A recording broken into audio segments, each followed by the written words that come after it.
Satang Prasanga.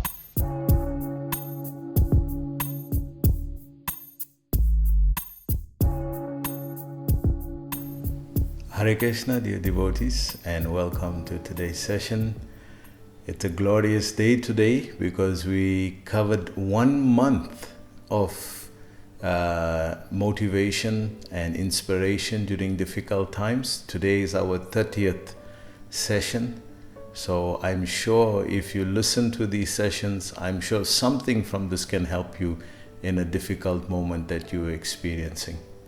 So we move on to Sutra number 30, and it goes as follows. When disencouraged, seek help from others. When our dreams are broken, good lessons may be learnt. Yet, this goal isn't acquired easily. The process is unavoidably painful, with no shortcuts. So today is a very pragmatic sutra, and it's encouraging us to take shelter of other Vaishnavas. This is a very powerful process in Krishna consciousness because it allows for a loving exchange between devotees. The sutra says, when we're starting up, when discouraged, seek help from others. So those others are senior Vaishnavas, our spiritual master, our Shiksha gurus.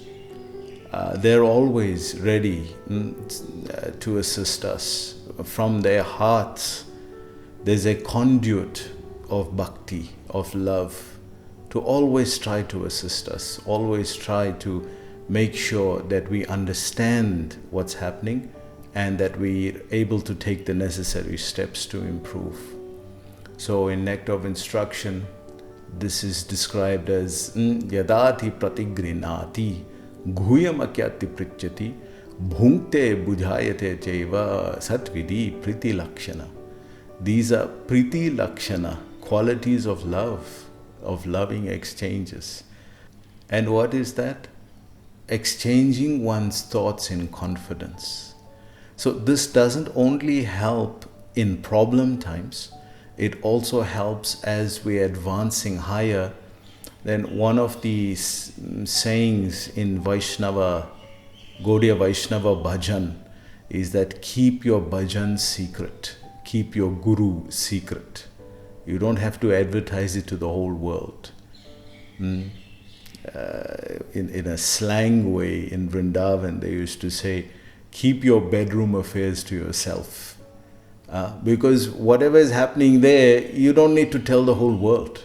That's your personal confidential thing. Why do you need to tell to the whole world? The loving exchanges of service between the devotees and the spiritual master for encouragement, this is a very personal thing.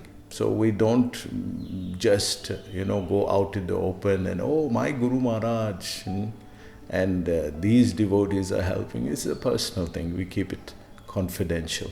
So we see in the history of the Vedic literature, there are many great saints who show by the example. Somebody that I was reading about yesterday was Tukaram Maharaj, Tukaram Santa, Saint Tukaram, Maharashtra. And his life was not always saintly. He started up being a money lender. And when you're in contact with money in Kali Yuga, definitely there's going to be problems. So he started his life that way, and eventually that business ended up into serious bankruptcy. And gradually he started taking to spiritual life and writing beautiful poems. Beautiful poems is that the villages would even memorize his poems. It was so beautiful poems. So his writings became well known, his devotion became well known.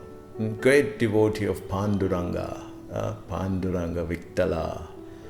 So Tukaram Maharaj, we see another great devotee, Prahlad Maharaj. We spoke about him before. Haridas Thakur, another great Vaishnava.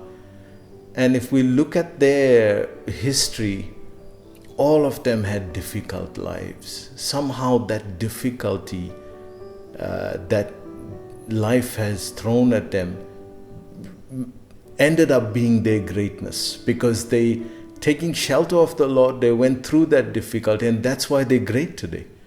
Which great person is honored if they didn't have any difficulty? Tell me. Who do you know is great who has not went through any form of difficulty?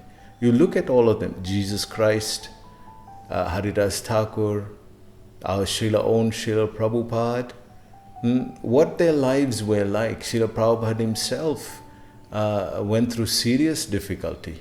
His pharmacy went down, and he opened the pharmacy. He thought this will generate money and I'll use that in Krishna consciousness. Good intention, right? Not the same intention Krishna had. This is the difficult part. Therefore, we speak with senior devotees to confide. I'm doing this, I'm doing that. Do you think it's okay? What do you think? Because we can get answers from Krishna through them. And we can confirm that what we're doing is right.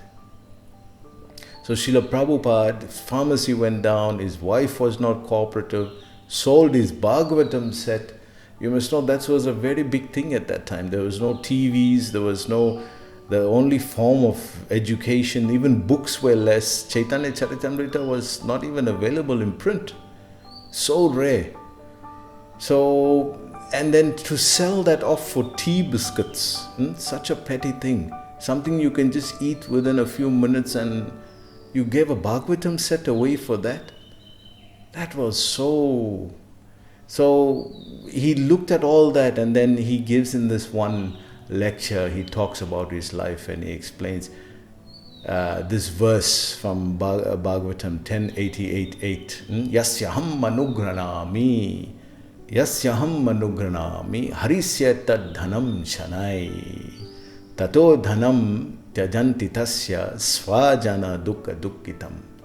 That Krishna is saying that for one who has favor, I take away everything. At first it doesn't look like, how is this a favor? You're taking all little things that I have. Why don't you? That person has got so much there. Look there, Krishna. You're not looking. You're not looking all over there. You're only looking at what the few things I have, and you're taking that away also. What are you going to leave me with? How am I going to manage here? Manage in what? We're living in an illusion state anyway. So we want the illusion to go on. We gave the example of the tiger is attacking. And in the dream the tiger is attacking, and we're saying, Krishna, give some weapon to kill this tiger. And Krishna is not doing that. He's waking us up from the dream. So which is better? It's not easy. And today's sutra says that as well. It says here, when our dreams are broken, good lessons may be learnt. Oof, that is difficult. You got to be a mature person to understand this. But life requires maturity. What's the difference between a child and an adult? It's maturity. So if we haven't, our bodies have become mature as adults, but the mind got left behind in school. The mental maturities got left behind, and now we have an adult body but a child's mind. Now how are we going to cope with life? How are we going to cope with the demands of life? So if we see that we need to also learn these lessons, the tough lessons, and it's a guise. Queen Kunti prays this beautiful prayer that, my Lord, your mercy comes in strange guises. Your mercy comes in strange guises. You have to know how Krishna is coming in different guises. You have to know how to see him. How are we going to see? Through knowledge, through Shastra, through the devotees, where we learn how to see Krishna. The sutra goes on to say,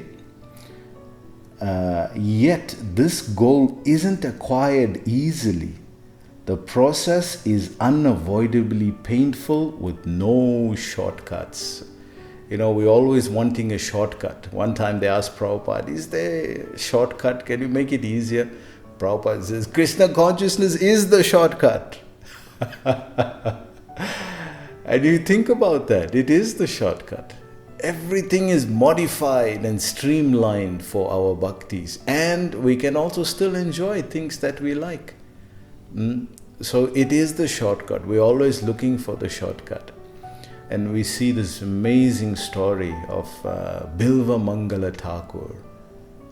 He also lived a very sinful life, but he was attached to this prostitute, Chintamani. Chintamani means the touchstone, but if you break it up, Chintamani means the crest jewel of all anxiety.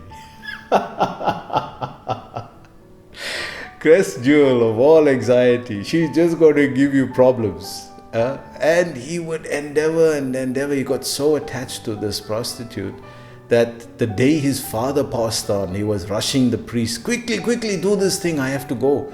Where you got to go now? Look at the weather also, it's storming rain, where are you going? And your father's ceremony is not done? Yeah, just finish this thing quickly. And then once that was done, he realized the rain is coming, I need to go to Chintamani. And he swam across the river in that torrent.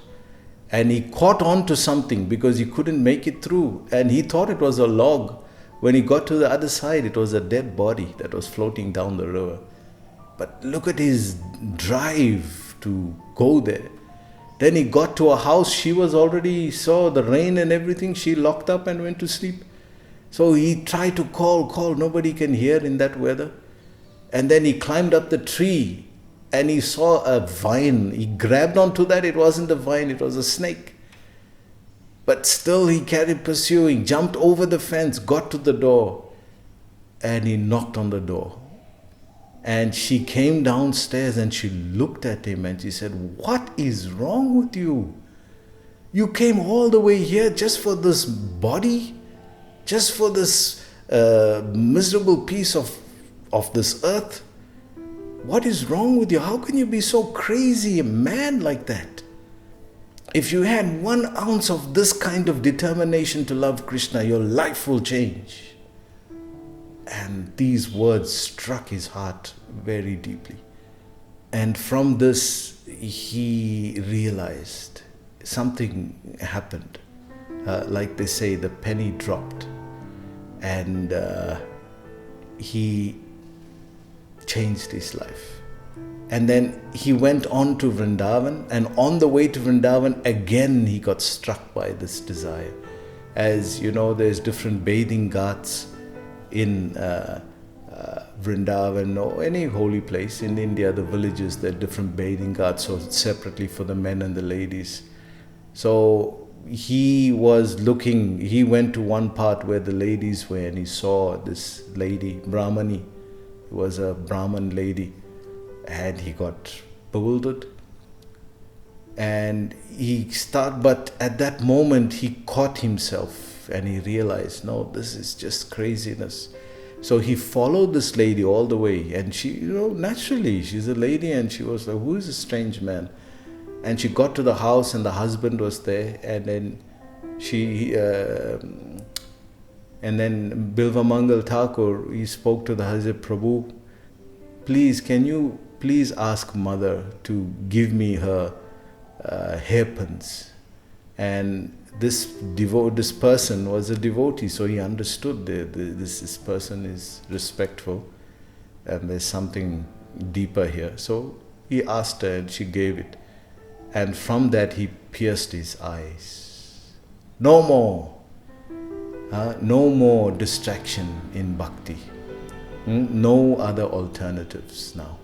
Just Krishna. And from there he made his way to Vrindavan and became the great saint, Bilva Mangala Thakur. Krishna personally would come and see him and bring him things and guide him. And his devotion was so rich, so deep. So thank you very much. I hope you enjoyed today's class. Please join us again tomorrow. Hare Krishna.